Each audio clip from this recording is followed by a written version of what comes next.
ایک دفعہ کا ذکر ہے کہ ایک جنگل میں ایک درخت پر کوں کا جوڑا رہتا تھا۔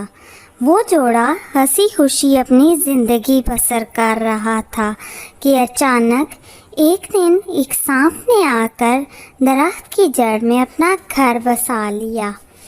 کوں کا جوڑا سارا دن ہنسی خوشی گزار کر جب واپس آیا تو وہاں سانپ کو دیکھ کر حیران رہ گیا۔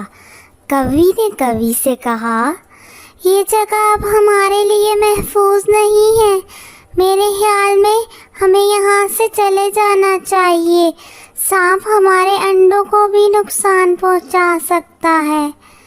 کوے نے کہا، یہ ہمارا ٹھکانہ ہے، ہم اسے چھوڑ کر نہیں جا سکتے، یہ بھی تو ہو سکتا ہے کہ سانپ کبھی بھی ہم پر حملہ نہ کرے۔ کوی بولی، نہیں جی، سانپ کی فطرت میں ڈسنا ہے، وہ اپنی فطرت سے باز نہیں رہ سکتا۔ کوا بولا، تمہاری بات ٹھیک ہے، لیکن ہمیں سانپ کو ایک موقع ضرور دینا چاہیے۔ سانپ نے ساری گفتگو سن رہا تھا، جلدی سے بولا، کوا ٹھیک کہہ رہا ہے، تم دونوں کو چاہیے کہ مجھے ایک موقع دو۔ سانپ کی بات سن کر وہ جوڑا حیران رہ گیا۔ سانپ ان کی حیرانگی بھانپ کر جلدی سے بولا، دیکھو، حیران مت ہو، ہم اچھے دوستوں کی طرح بھی تو رہ سکتے ہیں۔ یہ سن کر کوا مطمئن ہو گیا، لیکن کوی کو پھر بھی سانپ پہ اعتبار نہ تھا۔ سانپ دل ہی دل میں خوش ہو گیا اور خود سے کہنے لگا، چلو کسی ایک بے وقوف نے تو مجھ پہ اعتبار کیا۔ ادھر کوی دل ہی دل میں سوچ رہی تھی کہ اسے سانپ پہ کبھی اعتبار نہیں کرنا چاہیے، وہ کتنا بھی اچھا بن جائے۔ لیکن یہ کیا، یہ سانپ تو بہت مختلف تھا، نہ صرف کوے اور کوی کا خیال رکھتا بلکہ ان کے انڈوں کا بھی خیال رکھتا۔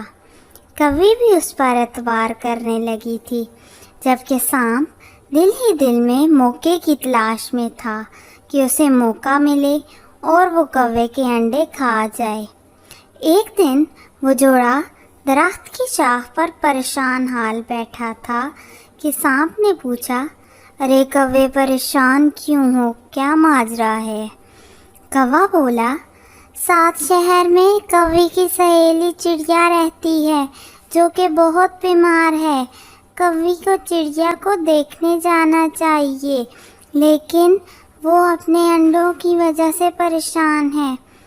یہ سن کر سانپ خوش ہو گیا اور جوش میں بولا، کوی بہن کو فکر کرنے کی ضرورت نہیں، میں گھر میں موجود ہوں اور میرے ہوتے ہوئے کوئی بھی کوی کے انڈوں پر حملہ نہیں کر سکتا۔